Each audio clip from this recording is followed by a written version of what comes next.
大家好，我係 Wingo。今集影片我比起平時花多咗1倍時間去準備，因為我一定要整好呢件作品。Gundam Superior Define 系列入邊嘅武者徵太還太無麒麟兒特裝。原本我諗住嚟一個全水友塗裝大挑戰，但一落手就遇到個老問題。雖然我已經有 EP7 介紹過嘅 AVTMM 金屬油同埋 EP10 DIY 嘅抽風箱，設備同顏料都齊晒，但原來水性底灰先至係最致命嘅問題，唔磨得，唔黑得，噴出嚟又厚又唔夠滑，就係因為呢啲唔好嘅體驗。我多年嚟就算用水油免色，底漆始終都仲係用緊燒機油。但係唔通喺英國咁凍嘅冬天，真係避唔開燒機油嗰陣強勁嘅臭味？究竟水性底灰係咪真係咁難用？我今次偏唔信者，幫自己揾出呢一份水油底灰嘅救贖。UK 再續模型魂，武者徵太，全水友嘅終極覺醒。講起武者徵太還太無，佢係 SD 戰國傳武者七人眾入邊嘅軍師，冷靜聰明，係團隊入邊嘅智慧擔當。徵太呢個名其實就係 Z Gundam 嘅發音，佢造型最大嘅特徵就係同坐騎合體之後嘅人馬形態，加上麒麟兒特裝嘅龍骨之弓同埋一對翅膀，真係有型到爆。Gundam Superior Define 系列雖然係完全不可動，但就將徵太最型嘅動態還原得好到位。繼上次完成咗戰械之後，我已經好想挑戰呢隻徵太，今次就用徵太嘅軍師策略去解決水友底灰嗰啲令人頭痛嘅問題。玩開高達嘅都知道上底灰 check 件呢個步驟，零件表面未處理好嘅問題就會現晒形，咁就要再打磨過再執過。早年用水性底灰嘅時候，發現漆面會啜住砂紙，磨磨下會成塊甩出嚟一笪笪，搞到要轉翻用燒機底灰。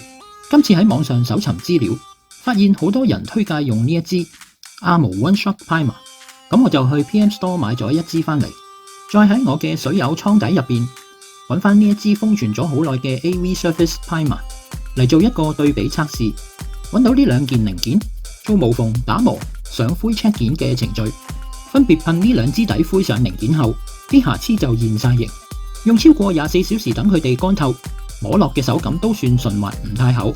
對比下 AV 底灰呢件係比較粗糙少少，而家就開始再打磨翻執靚翻件零件嘅程序啦。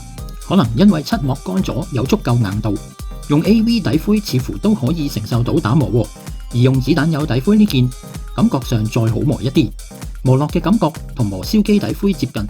放大啲睇，磨出嚟嘅面都冇乜問題，就算用指甲刮佢哋都冇事。執好晒就再補噴翻底灰上磨咗嘅地方。等咗半日，兩件零件已經搞掂晒。兩款底灰似乎差別唔太大，但之後我攞件零件去加深黑線，就見到 AV 底灰呢件黑到披晒，黑嘅時候漆面仲會啜到，而子彈有底灰呢件就問題不大。今次測試證實 AMO One Shot Primer 確實能夠令我成為全水友噴塗嘅關鍵，就用佢嚟幫我嘅徵太上底灰啦。搞掂咗最頭痛嘅底灰問題之後，上色就係一種享受啦。既然係全水友挑戰，今次當然繼續用翻我喺第7集介紹過嘅西班牙 Vallejo TMM 金屬油系列，喺 AMO 底灰上面噴金屬色，發色真係好穩定好靚。幫每件零件噴好主色之後，再用筆塗補色。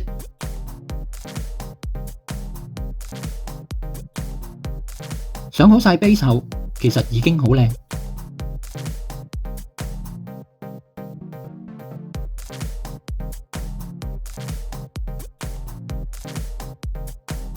我再根據 BSL System 嘅程序去做埋陰影同高光。喺英國嘅冬天，留喺室內唔使出車房，聽住歌慢慢筆塗呢啲細節，嗰份平靜先至係我哋呢啲中年大叔砌模型嘅浪漫。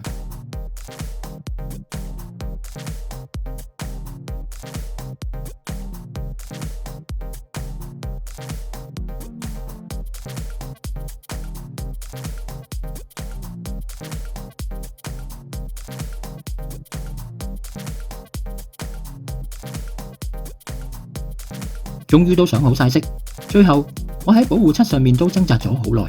雖然我平時習慣噴燒光，但為咗保留呢種咁靚嘅金屬質感，我最後揀咗噴半光。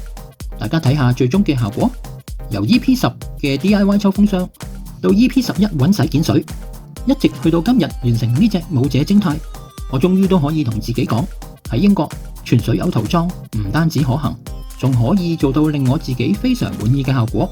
如果你都身處海外，或者因為環境限制緊你嘅模型雲，希望我呢個系列嘅實測可以幫到你。我係 Wingo， 如果鍾意呢條片，記得幫手 like、share 同埋 subscribe。下集再續我哋嘅 UK 模型雲。拜拜。